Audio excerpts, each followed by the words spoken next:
Good evening, intrepid audio explorers of Brooklyn, and welcome to another edition of B-Side, your source for the new sound of Kings County. Now, imagine for a moment the year is 2050. Beaches have been discovered on Jupiter's moon, Europa, and you managed to secure a voyage on one of the interplanetary shuttles, and upon arrival, you check into the nearest beachside resort.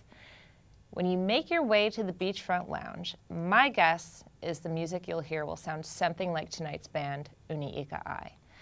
Emerging through melodic landscapes of boundless possibilities, this dream pop sensation creates a beachy atmosphere that feels at home on any celestial body you might find yourself on. I'm your host, Rachel Pasden, and I have Uni Ika Ai here on Earth with me and all of you for the next hour, so stay tuned for music, conversation, and cosmic connections.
Thank you.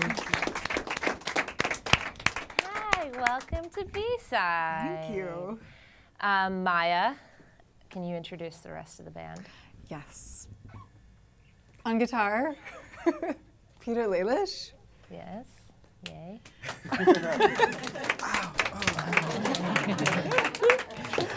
On drums, Charlie Kasanich.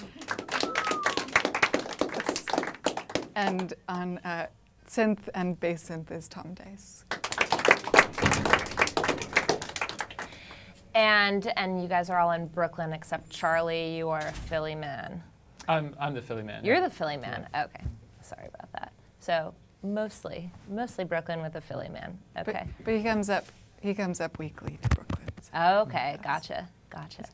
almost. And where are you guys located in Brooklyn?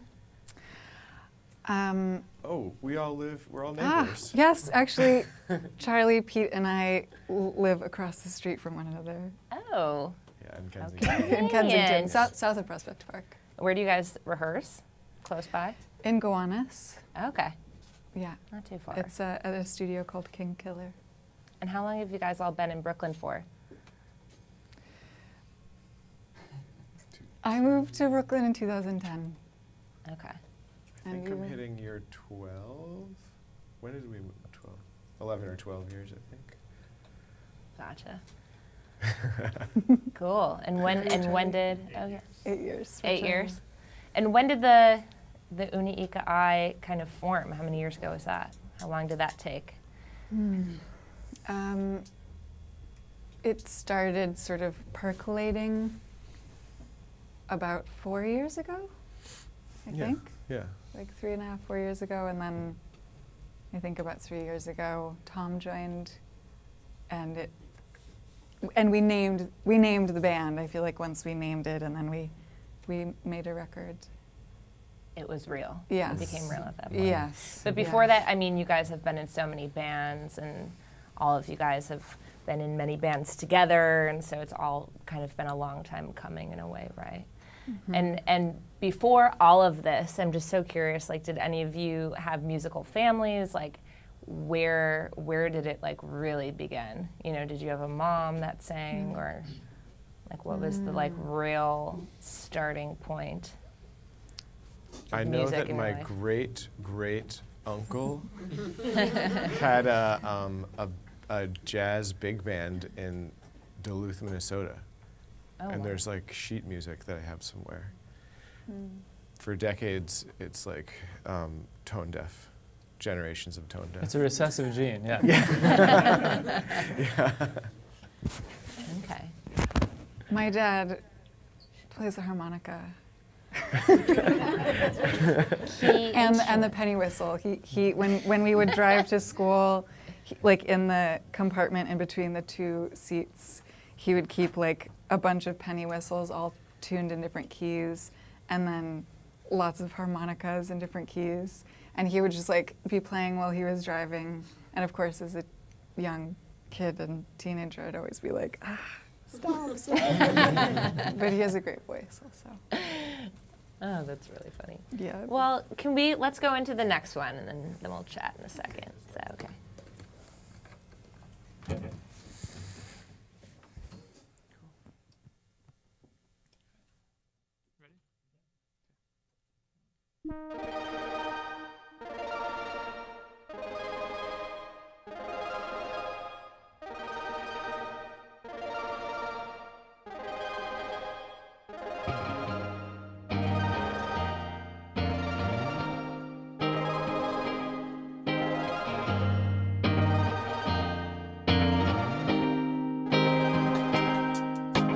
If I were the first to love,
Okay, back to the penny whistle. I want to pick up right where we left off Yeah. at the penny whistle. So, so your dad played the harmonica and the penny whistle, and then what was the first instrument you picked up? Piano. Piano. Yeah, piano lessons when I was a kid. Oh, okay. Okay. And did you dread that, or you just loved it immediately? Dreaded it. I dreaded it. Yeah. I liked when I was able to just like free play, but once the like regimented practicing came in, sort of lost the Lost fun interest, a little yeah, bit. The fun. But yeah, so piano, and then I played violin when I was a kid, Oh wow. but just don't anymore. But I still have my violin. Could you, if you picked it up? With lessons. Yeah, but no, it's like screeching. Okay. Yeah, screeching. All right. No violin. And then when did you pick up guitar? Summer camp when I was a kid. Yeah, like 11 or 12. I had a counselor at the camp who taught me, what is it called? It's a Nirvana song. And you were somewhere 11. Somewhere under the bridge. Something in the way. Something in the way. It's like, Oh, it's a heavy song. but yes. Okay. Yeah, so he taught me something in Counselor the was way. fired later. Yeah. No, but we changed the words. So Okay. it was like animals dying. Probably, animals right? dying, yeah. so- okay. Yeah. But and what do you like to play the most still? Guitar. Guitar. Yeah. Okay. But you're letting Pete do that, so. what's She's that? letting me. She really, yeah. She's like, you can do this. No. We both play guitar in this band, though. It's just, I play Right. minimally in this Yeah. band. I like to play just on my own. I like to play classical songs on the guitar. Really? Yeah. Oh, that's great. And Pete, and you also play guitar in another phenomenal band, Lucius. And are you just playing guitar in Lucius, or do you kind of like ever dabble with other things in that band? I'm only allowed to not, the only thing I'm not allowed to do is sing. Even though he has a Because- great voice. No, but when I put that on myself. Okay. No, in that band I play guitar and keys. I'm trying to transition to playing keys more because it helps my stage fright. Oh. Yeah, I can focus on more stuff. Oh, you can look down. Yeah, actually, yeah. Really. Really, that's what I was You have to trying look to at say. people. Yeah. And understandable.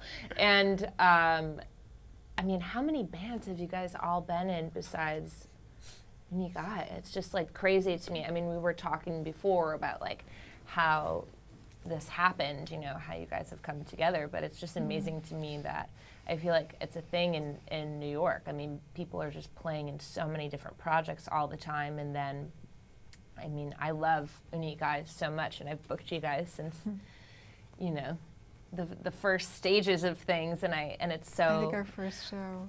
Probably, Yeah. right? Yeah. But now it's like become this thing that doesn't just feel like any other project, you know? Do you feel like you're focusing on it more than you've done with other projects in the past, or, yeah? Yeah, definitely. Yeah, since I guess I'll field the previous band's question.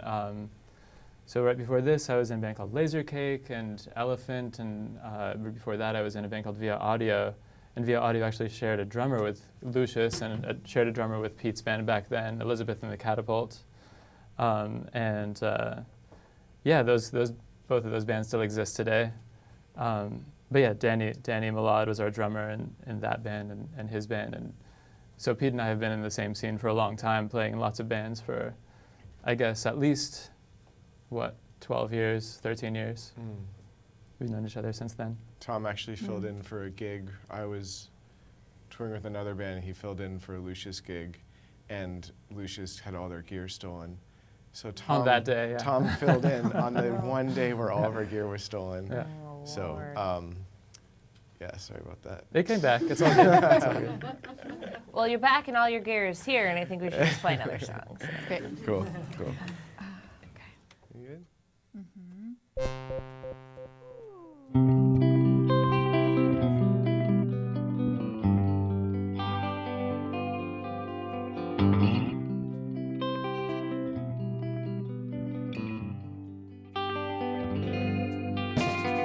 Where you go, I'll follow.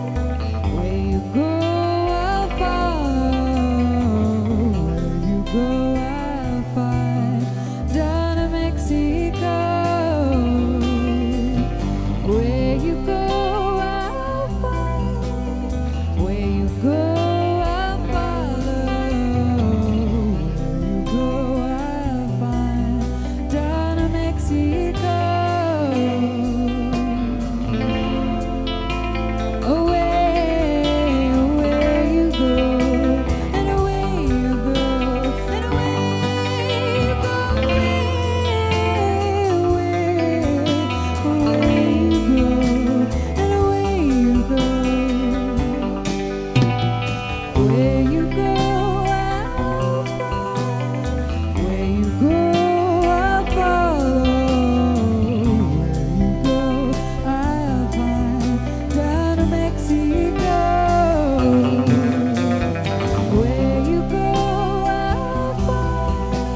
Man,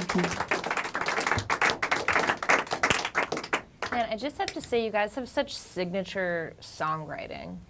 I mean, I feel like I know it's just always like the false, like, it's over. Nope. It's gonna end for like another minute and then it's really over. But I love that. I love like where you guys play with this space of the end of the song that I feel like most people are just like, okay, we're gonna end it, you know, and you guys are like, no, let's like play with the ending a little bit more, and has that kind of like signature on the end of all your songs. Who's writing mostly in the band, or how does that process work? The writing process of Uni Ika Ai. Good question. Each song sort of develops a little differently.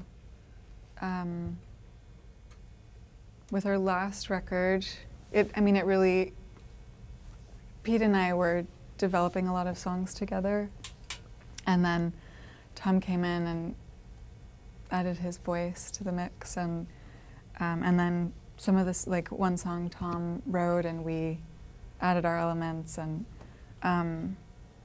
it's a pretty shared experience, but I also bring a lot of skeletons that these guys help to So finish. it's super collaborative. Yeah. Do you guys feel that the songwriting process working in this band has been different than working in all of the other bands that you're in?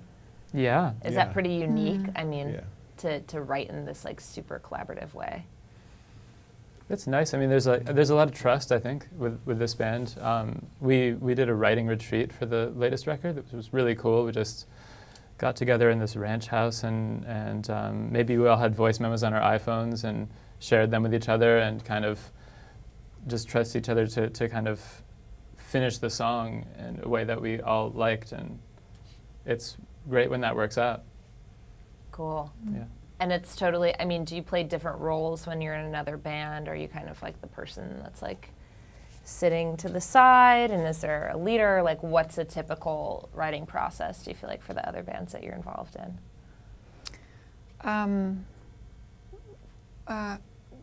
I've played, in most of the bands that I've been in, I've played a very supportive role, so I've been like a player in someone else's band. It's like totally their vision.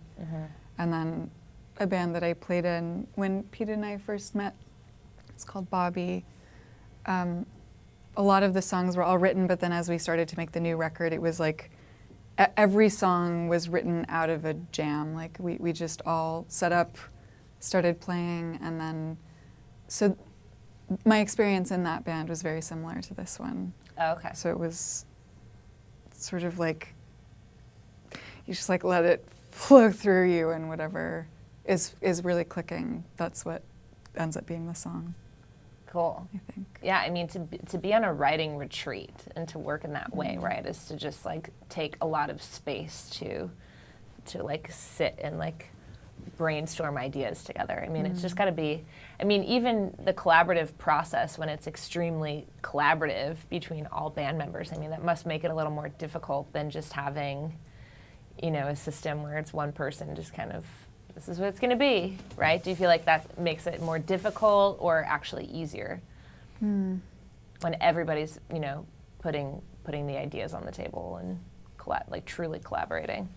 I mean, I think it's a little bit of we're all trying to interpret each other's sort of abstract ideas, and some might be more clear, like a voice memo might actually catch your ear and say, oh, I can hear like a really cool melody, or I can hear like a kind of beat going on, or maybe there's a repeated line. But I think, I mean, that's a role I really enjoy playing in this band, is sort of hearing someone's initial thing and then interpreting. I mean, I think your lyrics, I'm still interpreting, and I enjoy what that. What does she mean? But out of like, you know, respect for whoever is singing or writing them, you know, it's when are you called upon, like Tom was saying, trust. It's like the level of trust that I think we all can go to each other and say, okay, I've gotten this far, can you help me interpret what I mean? I don't even know. So I think that's sort of, you know, I think we're in this band because it's sort of the ideal band for all of us to be in. Oh, that's great. It's like a real relationship. I mean, all of these themes that you're talking about are like real, actual, like Yeah. partner relationship themes, which is, we can talk about that after the next song. Let's go right into the next one.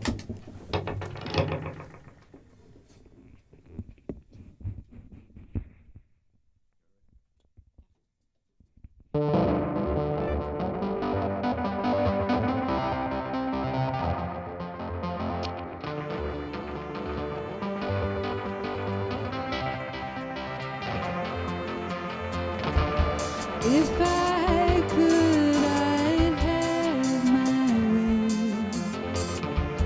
I would make you better. I'll take you far from where you are. I would make you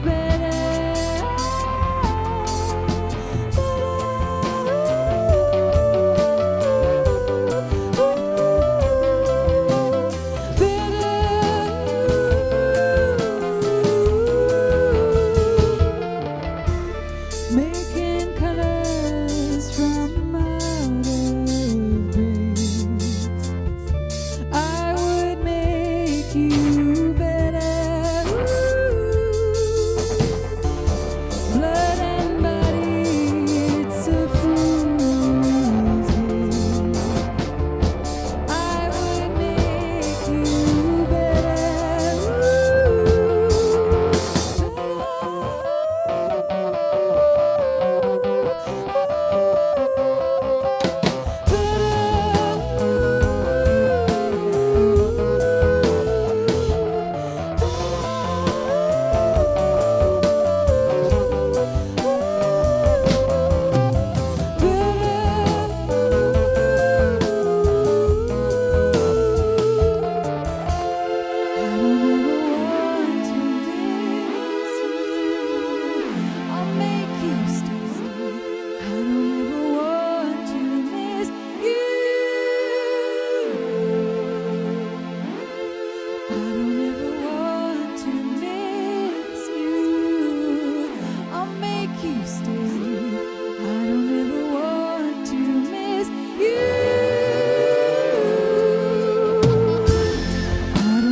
That's so beautiful. Let's keep going. Why not? I'm not going to mess up your flow. Let's keep going.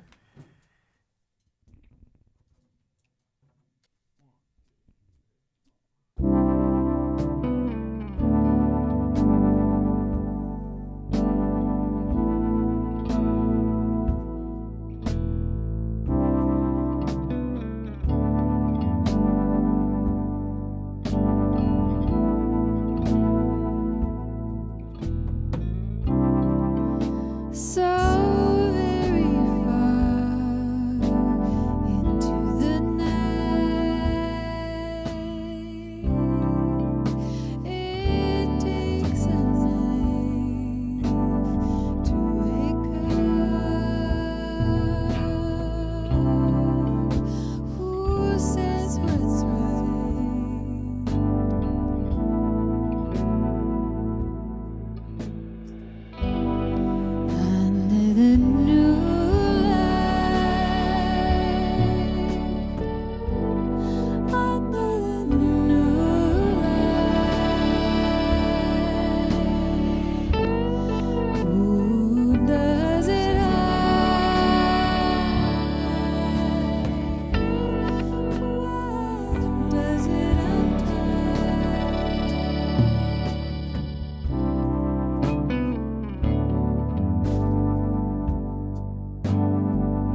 new one?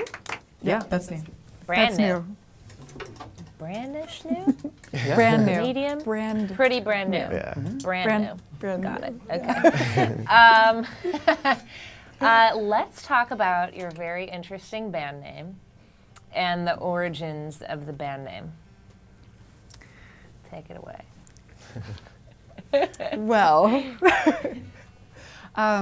the band is named after a food dish that I grew up eating.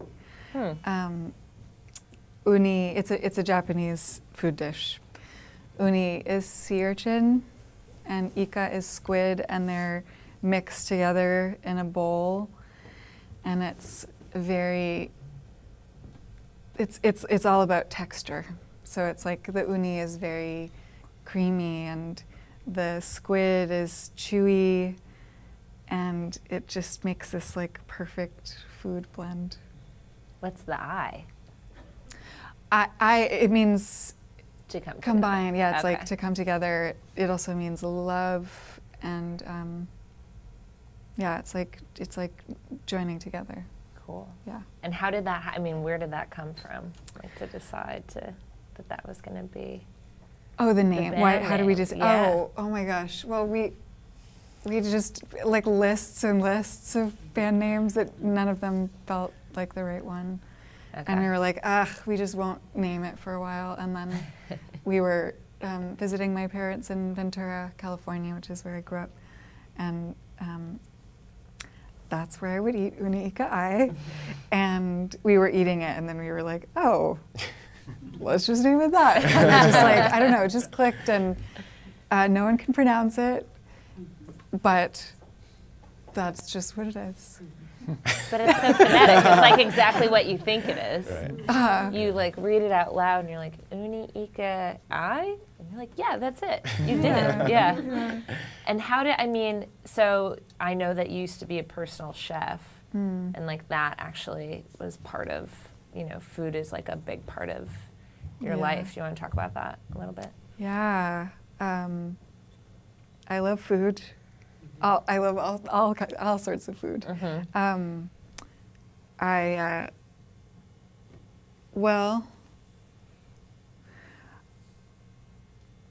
When the band that I was playing in before this one that I'm in now, it was called Bobby.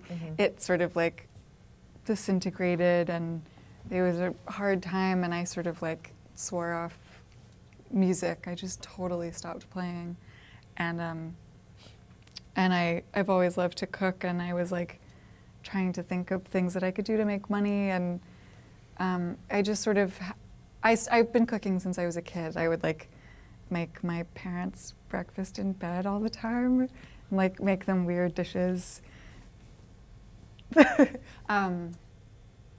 And so it sort of like Returning happened to very something, naturally. yeah. Yeah, I just found myself working as a personal chef, and And that kind of like yeah, filled some space that you needed of like joy Yeah. and like feeling creative and yeah, all those things. Yeah, so I was able to cook anything I wanted in the job that I had, and so it was like I had free reign to just make anything happen in the kitchen.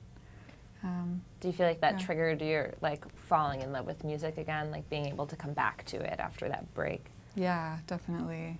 Does that happen often? Do musicians kind of like go on hiatus for a while? They decide to just like sell all their instruments and give up and come back to it? Is that kind of like a story? Yeah, I feel like we have a lot of friends that have gone through that. I certainly felt that for a while.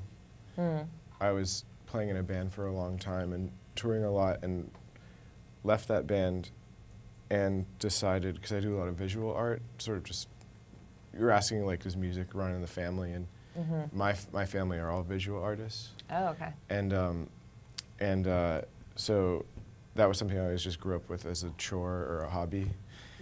And for a year I was like, no music, just gonna make a living, design album artwork and doing posters. And And I was like, oh, I thought making my own music was hard. I can't do it. So went back to music. But I did feel like I mean, probably similar for you. It was a shift in my brain that either wasn't being exercised or was a nice sort of like rotating the perspective a little bit. You know, similar process, just refreshing. I think it's also, it gives space to realize that, oh, like music actually, I miss that in my life. It's actually something that's really important to me, and I like when you're ready to go back. Don't know how good it's until it's gone, right? Yeah. That old chestnut. Yeah. Let's go to the next one. All right. What do we got? Oh, this is another new song. Woo. Woo. Okay. Give me a tone.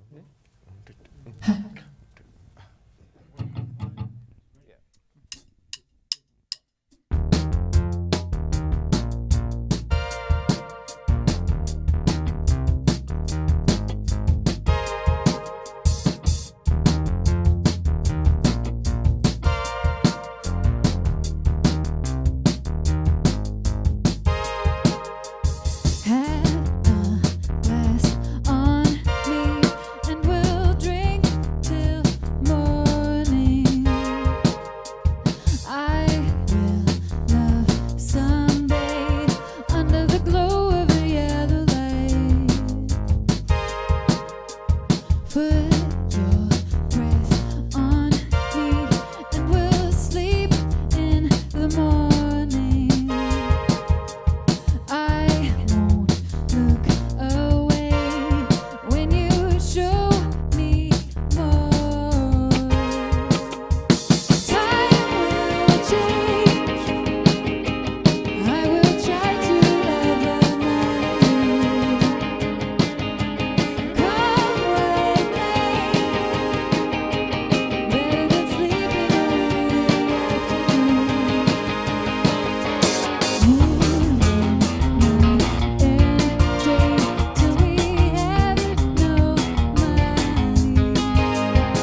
learning the drums right now, and I have to say, like at the end of that song, I was just so intimidated to continue to learn the drums. So new songs, so many new songs. You guys working on the new record? Mm-hmm. Where's that? What stages is that in? Someone mentioned this recently that really rang true, which was the last 10 or 5% of a record is like so much harder than the first 90%. So we are so close. It's in the home stretch. Yeah, we're in the home stretch. Yeah. You're in that 5-10%. Yeah. Yeah. Yep. And why is that so difficult? I mean, because it's just perfecting. It's just like really trying to like make it as perfect as possible. When before it's done, it's done forever. Right. It's like, no, it's not done forever. It's just chill. But you gotta commit at some point and just say, all right, this is it. This is like how it's really gonna be. And yeah, finishing that last bit can be the hardest, the most uphill part. Do you feel like writing the record's usually the easiest part? Or do you feel like that differs from band to band, like the writing process, how difficult that is? Because I know bands that like come out with a record and they're like, oh yeah, the second and third record are already done. Like we're ready to go into the studio with them. I feel like that's a story that I hear a lot. We had this interesting introduction to recording together with our first record. We worked with a producer and engineer named Dan Goodwin, who's just a genius and a sweetheart, and was just so nice because we went up there thinking, oh, let's record a song or two. We don't really have many songs, and we'll see how it goes. And we ended up coming away with a full album, like 7 songs in like 4 days. Whoa. So it was almost this fluke thing that really sparked this energy in the band. And so I think inevitably it's gonna be paired with an equally great experience, but so different. You know, it was such a unique, extreme way to make a record for the first one, without much thinking. It was very intuitive. And who did you guys record this forthcoming one with? We worked with our friend Dan Malad. Oh yes. Yeah, he's he produced and engineered it, and then we What did else some. is? I mean, he's done so much. Dan, right? And like Dan is Pete, your partner, and Lucius. Yeah. Well, I mean, who else is? I mean, he's kind of just like a guru in that way. I feel like a lot of people are. I mean, who else has he produced in the past year? Well, Tom and I both have been in different bands with Danny, Elizabeth and the Catapult, and Audio, and Danny did a lot of production in those bands. And he and I have produced Elizabeth records since we both have gotten kicked out of that band. So we've made 3 more records after that. So, but yeah, he has his own project now, a solo band called Chimney, and he just produced a really great record that the world will hear. The new he worked on the first Pablo record, the new one, Here Go Magic, and J.D. McPherson. He's definitely he really feels. I think both of them in certain ways, Dan Goodwin and Dan Malad, really feel like when you're working with them, it's like another band member that you really trust. And so that was really, or another band member that maybe you fight with or like whatever. And it's okay. It's totally okay. So yeah, we were really fortunate to. Yeah, they're like equally another artist contributing to your band. Yeah. So yeah, we love both of them so much. And then who else? I mean, what else? What's after Dan? Like the mastering process, or? Yeah, so we're mixing, getting all the levels right, and then mastering, and then we have to figure out album artwork and all that stuff. I have an idea, but I can't share it yet. But as something Not good for the show. You have to be able to. Well, we have I through LPR Presents and you through Uni Ika Ai have a show coming up together in November that I just wanted to tell everybody in the world about real quick.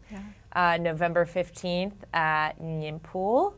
Next chance to see this band live. They'll be playing with an amazing duo from Chicago, Ohm, from my homeland. So make sure you check out that show. It's gonna be so good. Very excited. But we're we're going to wrap this up, and then you guys will play another song, and then people can come see you live, right? Please. And then Please listen do. to your record eventually when the last 5% is done. Okay, well, all good things must come to an end. It was a pleasure having Uni Ika Ai here with us in the B-Side studio. I'd like to thank them for showing us how creative individuals can come together to reach new heights, truly. If you want to hear more B-Side, you can check out past episodes on YouTube at youtube.com/BRIC TV. And the podcast versions can also be found at soundcloud.com/B-Side podcast. Or just come on by the B-Side studio to feel the love up close. And also come check out their show at Union Pool on November 15th. I'm your host, Rachel Pasden, and thanks for watching. Until next time, good night, Brooklyn.